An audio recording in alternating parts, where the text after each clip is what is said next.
Hi, my name is Hugo Cuevas-Mohr, the CEO of CrossTech, and I have the pleasure to interview José Interiano.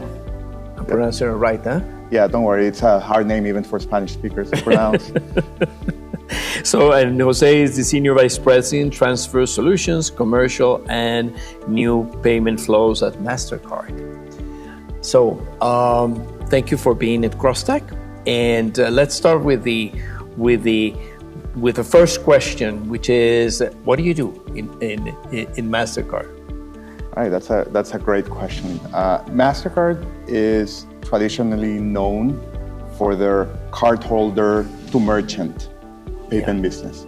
So we, in the past 50 years, we've enabled the magic of someone holding a card issued by a bank in Ecuador, going to Hong Kong, tapping the card, and the transaction is made. It's like magic, right? I don't do that.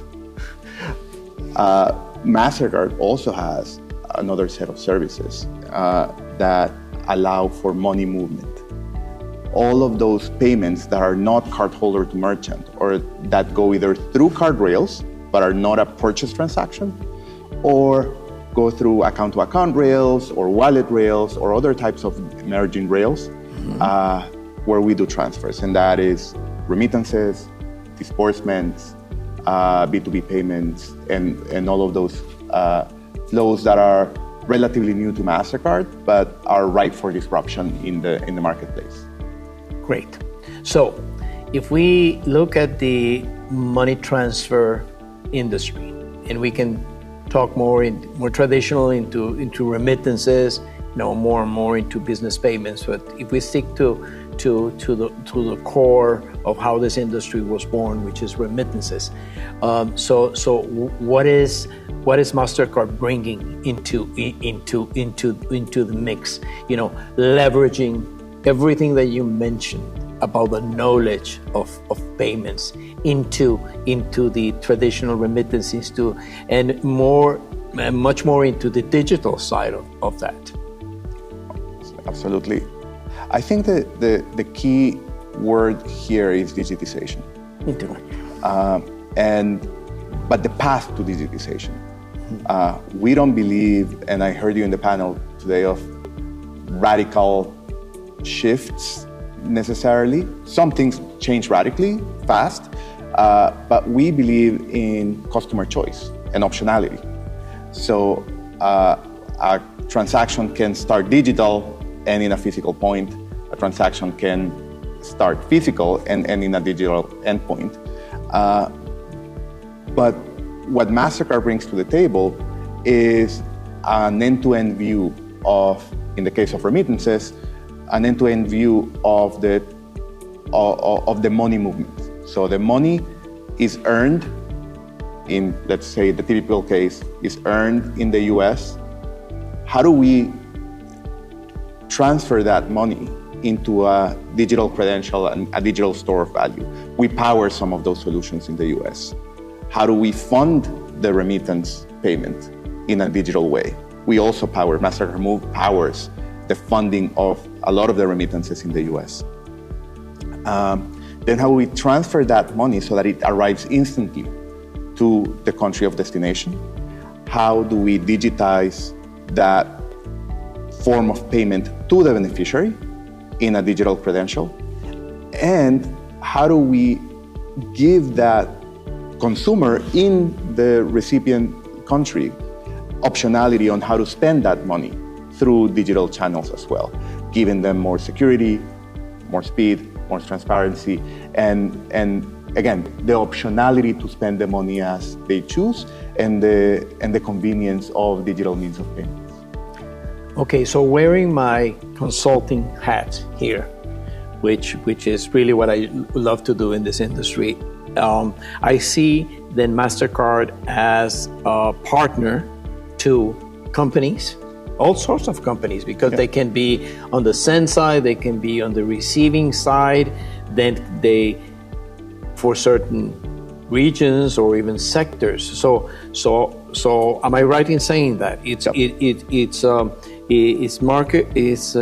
Mastercard partnering with companies in discussing solutions where Mastercard can bring value, a value proposition, digital proposition to lower costs probably, or make the payment more efficient. Tell me a little bit about that. Am I right? Yes, definitely. Okay. We embed financial solutions, but not only financial solutions, into the flows. So once you have the transaction flowing in a digital way, there is a lot of other value-added services that you can put on top of it. We have loyalty solutions. We have fraud solutions. We have consulting services as well for our clients in order to take a product to market. So it's more of a comprehensive view of the client, be the client an originating financial institution or a company that it may not be a financial institution, but has a natural market in a certain population that requires money movement, and it's not a financial institution per se, but we also work with them through directly or through other partnerships. Okay. So that their clients have access to those financial services and to those transactions and to the value-added services in the point where it's more convenient to them. So I guess in all that, you can leverage all the relationships that we have, that Mastercard has with banks, I guess. With banks, and don't remember, like we have banks, we have important merchants that do co-brandings with us. Okay. We have great relationships with non-bank financial institutions, with MTOs. So the ecosystem that we can bring these solutions to via our relationships and our partnership at Mastercard is very broad.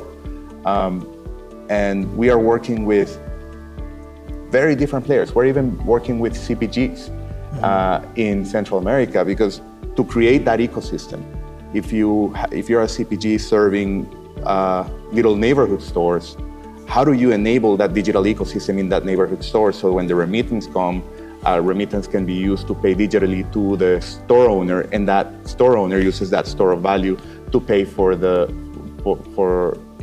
things that they sell to that CPG. Yes, so because it's an ecosystem. Yeah, because I've always thought that yes, digital solutions have been here for a while, but there are countries that lack that digital ecosystem to make it work. Because if it lands in digital, but then the recipient cashes out, then it goes back into the cash economy. So besides the difficulties in changing client behavior, why do you think digital has not moved faster than we previously thought? That doesn't mean it is changing. It's changing. It's just that at the beginning, everybody thought the change was going to be much faster. So, and I say that because I know that it is moving, and depending in what point of view you see it going slow or fast. But it's also not really going at the same speed in different countries or regions, which is also very interesting. Yeah. So when you see how technology is adopted across the different technologies that have changed the world, you see that adoption and disruption happen very slowly at the beginning until it starts happening very, very fast. Clicks. You get to a certain inflection point where just adoption explodes. I always joke that people in the 90s thought that e-commerce was going to blow, and it blew, but not in the best way in 2001. But we are not saying, for great reasons. But we're here sitting in 2024, and we're not saying, hey, remember 2001 where everyone stopped investing in the internet and e-commerce? No, right?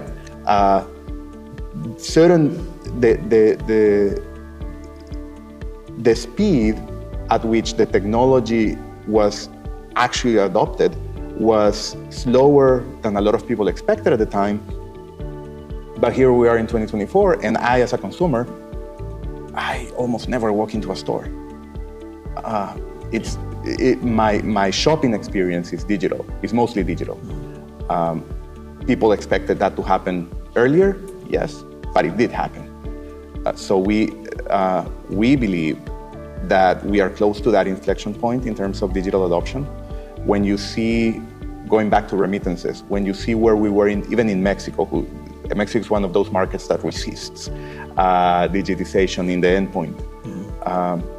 I remember in the 2010s, people said, Mexico is not digitizing. We were, I think, less than 10% of the remittances were digital up until the end of the 2010s. You may have better statistics than I do, but if I recall correctly, that was the case. And now we are at 30%. And when I talk to some of the MTOs, they're seeing it was about 30% last year, and we're edging 40 this year. People are seeing the benefits of digital adoption.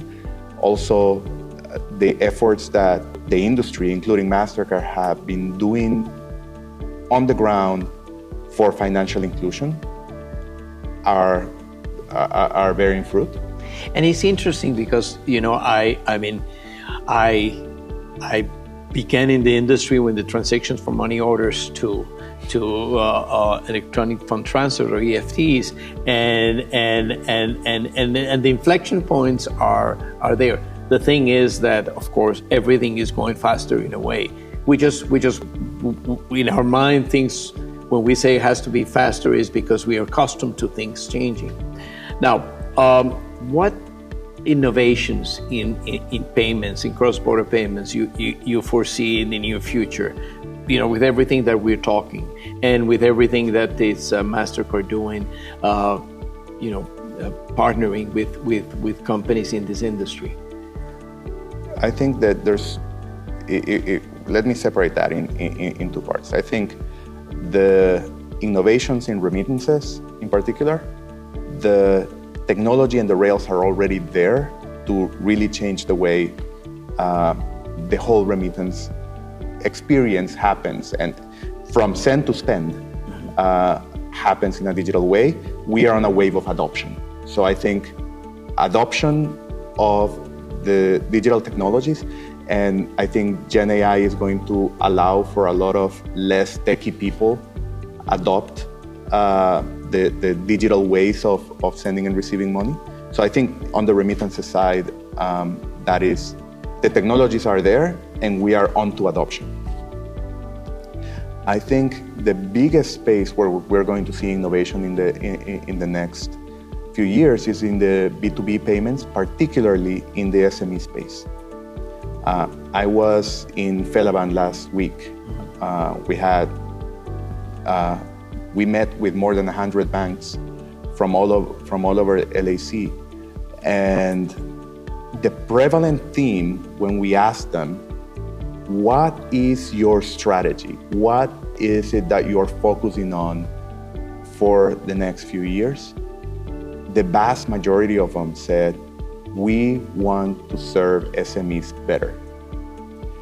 And one of the biggest pain points that SMEs have is cross-border payments. Mm-hmm. So in that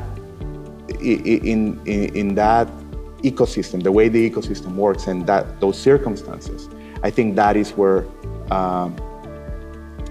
the adoption of technology by the service providers hasn't really changed in the past 50 years. Yeah. Oh. And we in Mastercard Move provide better rails. We believe they're better. Our clients tell us that they're better, so we're very happy about that. And I think that's where we'll see the most innovation in the coming years. So this is a good point, because it's interesting how banks who moved into remittances that are moving now into SMEs, business payments, some of them are doing great. It's very interesting because some of them are like two different. because they're in two different departments. Oh, remittance is there, international banking is here. Yeah. And some of the bigger banks in some countries, they just really, there's no flow of information inside the same bank. The remittance space and the business payments. In the smaller banks who are closer to the clients, and that remittance space is close to international banking, or they don't have that much of the big business, they are moving faster. I'm so surprised and to see that, and I'm actually very happy because the remittance space build those rails and that knowledge, and also because in certain countries, and Africa is a great example how cross-border business payments grow from migrants doing businesses, because they know the supply, they learn the demand, and they start building this cross-border payments. We see that also, I think, inside Latin America. Some deals between countries where migrants, let's say Peru, Chile, and so those internal, which yes, they're big in remittances. It's not north to south, but there is a lot of migrants doing businesses in that sense. Commerce. So and those are not really served by the big banks. So I think there's a lot of opportunities there. I'm glad you mentioned that, because 100%. It is, and I think that's where bank non-bank integrations can happen, because most businesses do have to have a bank account anyway. I mean, It's hard to survive without one.